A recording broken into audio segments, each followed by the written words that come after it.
উলামা পীর ফকিহ মাশায়েখ তারা বলেন আলোচনার শুরুতে, বাবারে আল্লাহ সুবহানাহু ওয়া তাআলা 8000 মাখলুকাত সৃষ্টি করেছেন, শুনে আসছি, অথচ এই কথাটা সত্য নয়। পবিত্র কোরআন সূরা নাহল সূরা 16 আয়াত নম্বর 18 সূরা ফাতিহা রব্বুল আলামিন এর তাফসীর করতে গিয়ে ইমামুদ্দিন ইবনে তাফসীর রাহিমাহুল্লাহ যখন সবচেয়ে একের করে ব্যক্তির সাথে 74 ভিতরে বলছেন আল্লাহ সুবহানাহু ওয়া তাআলা আসমান আর জমিনে কত কোটিতে মাখলুকাত সৃষ্টি করেছেন, মানুষ আর জিনজাতি যদি একত্রিত হতে শুরু করে আল্লাহ সুবহানাহু ওয়া তাআলার মাখলুকাত তার নিয়ামত পুরো শেষ করা সম্ভব নয়। আল্লাহ সুবহানাহু ওয়া তাআলার মাখলুকাত তার নিয়ামত কত যে আছে, যদি গণনা করা যায় গণনা করে শেষ করা সম্ভব নয়। অথচ আমরা দীর্ঘদিন যাবত ধরে কিভাবে যে এই কথা বলে বেড়াচ্ছি, আলোচকরা বলছে, আপনারা শুনছেন, আল্লাহ সুবহানাহু ওয়া তাআলা তিনি 8000 মাখলুকাত সৃষ্টি করেছেন। অথচ যারা কোরআন হাদিস পড়েননি কিন্তু বায়োলজির সঙ্গে ধারণা আছে, আপনারা জানেন এখন গুগল সার্চ করে দেখেন শুধুমাত্র সামুদ্রিক প্রাণী মানে সমুদ্রের পানির মধ্যে প্রায় 9000 প্রজাতির মাছ বসবাস করে। কথা বলে প্রায় 9000। এখন হুজুর যে দেশে বলে 8000 মাখলুকাত, আর আল্লাহর কোরআনের কাছে আল্লাহর মাখলুকাত গণনা করে শেষ করা সম্ভব নয়। তার মানে আপনাকে বুঝতে হবে আমাদের ইসলামের মধ্যে ধর্মের নামে কিছু এমন কিছু তথ্য প্রচার করা হয় যে তথ্যগুলো কোরআন সুন্নাহর বইগুলো নয়, বরং মানুষ শুনে শুনে এগুলো প্রচার করছে। আছে না নাই? আল্লাহ সুবহানাহু ওয়া তাআলা এই কথাটা বলে তৌফিক দান করুন। সকলে পড়ি আল্লাহুম্মা আমিন। সম্মানিত সুধী, যারা আমার সম্পর্কে অনেকে অবগত নন, শুধুমাত্র হ্যান্ডেলের নাম দেখেছেন যে ব্রাদার রাহুল হোসেন মুর্শিদাবাদ ভারত, আর মানুষ ভাবছে বাপরে বাপ ভারতের বক্তা, এই চারটে দিনের ব্যাপার বিশাল ব্যাপার। তাছাড়া না কথা বলেন, কারণ বর্তমানে ওয়াজ মাহফিল এগুলো চলছে বিভিন্ন রকমের কোয়ালিটি এবং বিভিন্ন প্রকারের। অধিকাংশ শ্রোতা তারা আসে বক্তাকে দেখতে, আসে কথা বলেন দেখি বক্তাকে দেখে আসি। আর এখন কিছু বক্তা আছে যে দেখারই মতো বক্তা, মানে না দেখলে মনটা ছটফট করে। এখন যেটা আলোচনা ঘোষণা হয় এলাকাতে যে বক্তা আছে 36 ইঞ্চি, তো এটা দেখা চিনিস না কথা বলে 36 ইঞ্চি বক্তা, রাত্রিবেলাতে নারী ছিল, দিনের বেলা পুলিশ হয়ে গেছে, এটা আপনার বক্তা আছে না কথা বলেন।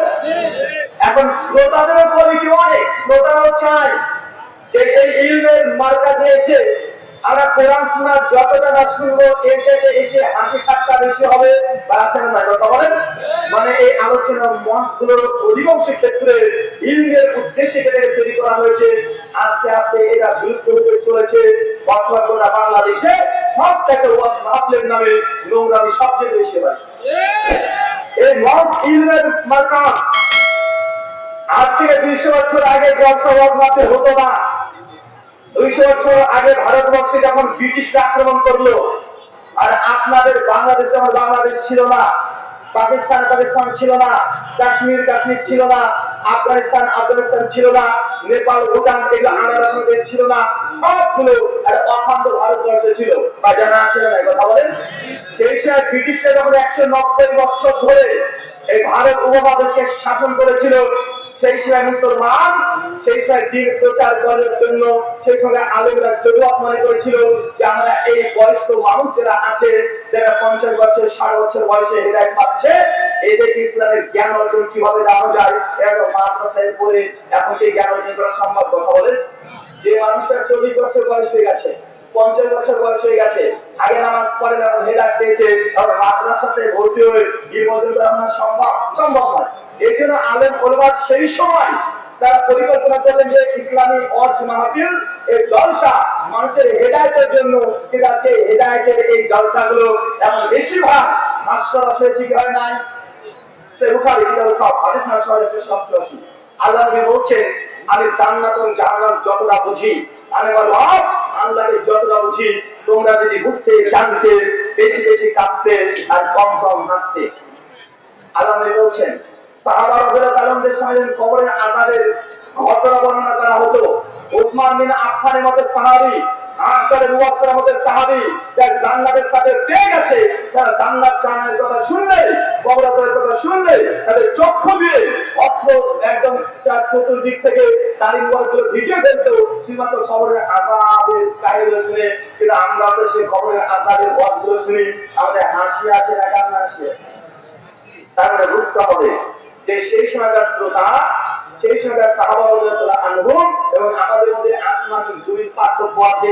আমরা ওয়াজ মাহফিলগুলোকে মূলত করে ফেলেছি রঙ্গ মঞ্চ, আর এর জন্য দায়ী বক্তা যেমন আছে, শ্রোতারা তার দ্বিগুণ বেশি দায়ী। শ্রোতারা দায়ী আছে, কারণ শ্রোতাদের সামনে যদি কোরআন ও হাদিস থেকে কাটা কাটা কণ্ঠে কথা বলা হয়, শ্রোতারা এই আলোচনাগুলো শুনতে চায় না। শ্রোতারা হচ্ছে সুরের পাগল। কিসের পাগল কথা বলেন? সুর নয় হুজুর কি বক্তৃতা দিচ্ছে, মানে যদি যতক্ষণ সুর না দিচ্ছে তখন হচ্ছে এটা বক্তা বলবো নাকি রে বাবা। এবার কি বক্তা সুরই দেয় নাই, একটা গজল বলে নাই, একটা হাসির কোনো কথা বলে নাই, আর পাশাপাশি বলবো যে এই বক্তা কেমন বক্তা হলো, শুধু কথাই বললো, ও আজই করেনি।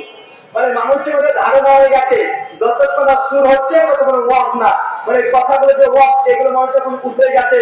আর মনে রাখেন, আমি আলোচনার স্টেজে যতক্ষণ থাকবো ততক্ষণ একটা সুর হবে না, আমার একটা গজল হবে না। এই কাটা কাটা কণ্ঠে যে কথাগুলো বলছি এগুলো আমার ওয়াজ, এগুলো আমার লেকচার, এগুলো আমার বক্তৃতা, এতটুকু বুঝেন। আর মানসিক দিক থেকে প্রস্তুতি নেন যে আমার আলোচনা থেকে আপনি সুর পাবেন না। যাতে কি পাবেন না কথা বলেন, কোন গজল পাবেন না, সুর পাবেন না। এই কাটা কাটা কথাগুলোই আমার আলোচনা। কেননা গোটা বাংলাদেশে দেখা যাচ্ছে মানুষ ধর্ম থেকে জান্নাত চাইতে, মানুষ ঘটনা জানতে বেশি আগ্রহী।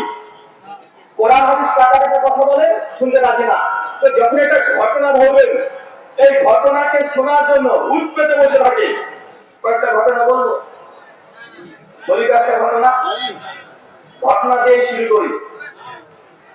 বাংলাদেশের জনপ্রিয় আলোচক, নাম বলবো না, উনি বুঝাচ্ছেন মানুষকে আল্লাহ সুবহানাহু ওয়া তাআলার একটা নাম হচ্ছে আর-রাজ্জাক। কি নাম? আর-রাজ্জাক মানে কি? রিজিক মানে কি?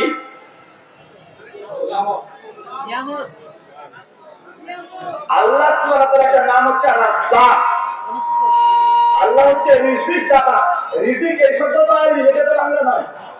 এখন রিজিক বলতে শরীয়তের ভাষাতে কি বোঝায়? আমরা মনে করি রিজিক বলতে খাওয়াকে বোঝায়। রিজিক হচ্ছে আল্লাহ সুবহানাহু ওয়া তাআলার পক্ষ থেকে কল্যাণকর, আপনার জীবনে যা আসে সবগুলো রিজিক। আপনাদের নেক সন্তান হয়, এটা আল্লাহর পক্ষ থেকে রিজিক। আপনার স্ত্রীরা নেক কাজ পেয়েছেন, আল্লাহর পক্ষ থেকে রিজিক। আপনি ভালো খানা খেয়েছেন, এটা আল্লাহর পক্ষ থেকে রিজিক। আপনার বাপ মা ভালো, এটা আপনার জন্য রিজিক। প্রতিবেশী ভালো, আপনার জন্য রিজিক। আপনার একটা সুন্দর একটা ছাত্র আছে, স্টুডেন্ট আছে, ব্রিলিয়ান্ট স্টুডেন্ট আছে, এটা আপনার জন্য রিজিক। মানে আপনার কল্যাণকর, আল্লাহর পক্ষ থেকে যা আসবে সবগুলো রিজিকের অন্তর্ভুক্ত। তো বক্তায় এসে যখন বলছেন আল্লাহ সুবহানাহু ওয়া তাআলা আর-রাজ্জাক, আল্লাহ রিজিক দাতা, এটা তাফসীর করেছে। কি তাফসীর? উনি বলছেন বাবারে, আজ থেকে প্রায় ৩৫০০ বছর আগে পৃথিবীতে একজন নবী এসেছিলেন। নবীর নাম নবী সুলাইমান আলাইহিস সালাম। নাম শুনেছি? নবী সুলাইমানের অনেক পাওয়ার, কিন্তু অনেক ক্ষমতা, জিনদেরকে বশ করে রেখে দিতে পারতো। সূরা সাবা খুলবেন, ২৮ নম্বর সূরা পরপরগুলো খুলতে শুরু করবেন, ২৫ থেকে আয়াত ঘটনা পড়বেন। নবী সুলাইমান আলাইহিস সালাম জিনদেরকে বশ করে টেম্পল অফ সুলাইমান, জেরুজালেম মসজিদ রাতারাতি তৈরি করে নিয়েছিল। রাতারাতি। অতএব নবী সুলাইমান লাঠিতে ভর দিয়ে আছে, আর ভর দিয়ে দাঁড়িয়ে আছে। জিনদেরকে ধমকে বলছে মসজিদ নির্মাণ কর, আর উনি দাঁড়িয়ে আছে।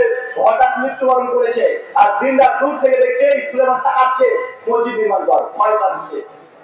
তার মানে আল্লাহ যদি চান মরা মানুষকে দিয়েও দিনের কাজ করে নিতে পারেন। তাই সুলাইমান কি মৃত্যুবরণ করেছে, লাঠিতে ভর দিয়ে আছে, আর জিনরা ভয় পাচ্ছে। সুলাইমান তাকাচ্ছে, তাড়াতাড়ি মসজিদ নির্মাণ কর। মানে মরা মানুষ দিয়ে আল্লাহ চাইলে দিনের কাজ করে নিতে পারে কি পারে না? পারে। এটা দৃষ্টান্ত, জ্বলন্ত নমুনা। নবী সুলাইমান আলাইহিস সালাম আল্লাহকে বলছেন। কাকে বলছেন? কথা বলেন, কাকে বলছেন? আল্লাহ বলছেন, আল্লাহ তুমি হচ্ছে, আপনি হচ্ছেন গোটা বিশ্ব জগতের প্রতিপালক, রব্বুল আলামিন, সমস্ত জগতের প্রতিপালক। আর আল্লাহ আমি হচ্ছে সুলাইমান, কিভাবে দুনিয়ার রাজত্ব দান করেছো, দুনিয়ার উপরে রাজত্ব করার জন্য আমাকে যে নিয়ামত দিয়েছো, আমি এটাতে খুব খুশি হয়েছি আল্লাহ সুবহানাহু ওয়া তাআলা। তবে আমার একটা ইচ্ছে আছে, আমার একটা শখ, যে তোমার গোটা সৃষ্টি জগতের যত প্রাণীকুল আছে, যা সৃষ্টি আছে, সবার একদিন আমি রিজিকের ব্যবস্থা করতে চাই, আমি দাওয়াত দিতে চাই, খাওয়াতে চাই, 1 বছর খাওয়াতে চাই। ভাই এই ঘটনা শুনেছি কি শুনি নাই? হাত ধরে যারা করে শুনেছেন, 2 হাত ধরে। এই ঘটনা শুনেছি যে নবী সুলাইমান আল্লাহ সুবহানাহু ওয়া তাআলা বলেছেন, আল্লাহ তুমি পুরো বিশ্ব জগৎকে খাওয়াচ্ছ প্রতিদিন, আমি সুলাইমান তোমার কাছে চাচ্ছি আমি যেন 1 বছরের খাবারের ব্যবস্থা করতে পারি। তোমার সৃষ্টি জগতের আমাকে সেই প্রার্থনা তুমি কবুল করো, সেই আমাকে আদেশ তুমি দাও। আল্লাহ সুবহানাহু ওয়া তাআলা বলছেন, সুলাইমান 1 বছর তুমি আমার প্রাণীদেরকে খাওয়াতে পারবে না, এটা সম্ভব নয়, আমার সৃষ্টি পরিসম্পর্কে তোমার ধারণাই নাই। সুলাইমান জেদে বলছে, আল্লাহ যদি 1 বছরের জন্য না পারি 1 মাসের জন্য দাও। আল্লাহ বলছেন, সুলাইমান 1 মাসের জন্য পারবে না। এরপর সুলাইমান বলছে, আল্লাহ 1 সপ্তাহের জন্য দাও। সুলাইমান কি বলছে, সুলাইমান তুমি 1 সপ্তাহের জন্য পারবে না, অবশ্যই 1 দিনের জন্য দাও। আল্লাহ সুলাইমান পারবে না। অবশ্যই সুলাইমান নবী আল্লাহ বলছে, আল্লাহ যদি 1 দিনের জন্য না পারি 1টা টাইমের জন্য দাও। মানে জেদ ধরেছে, উনি দাওয়াত দেবেন, মানুষকে খাওয়াবেন, প্রাণীদেরকে খাওয়াবেন, একদম জেদ ধরে বসে আছেন। এই মতো পরিস্থিতিতে আল্লাহ নবী সুলাইমানকে আল্লাহ বলছেন যে, সুলাইমান আচ্ছা ঠিক আছে যাও, তোমাকে 1টা সময়ের জন্য খাওয়ানোর জন্য আমি তোমাকে অনুমতি দিলাম। চাচা কোথা থেকে কোথায় এসেছে? 1 বছর থেকে 1 বেলা। কথা বুঝতে পারছেন? 1 বছরের দাবি ছিল কয় বছরে? 1 বছরে থেকেছে কোথায়? মাত্র 1টা টাইম। আল্লাহ সুবহানাহু ওয়া তাআলা বলেছেন, আচ্ছা ঠিক আছে যাও, তুমি আগামীকাল লাঞ্চ করাবে আমার সৃষ্টি জগৎকে, তোমাকে রিজিকের দায়িত্ব দিয়ে দিলাম।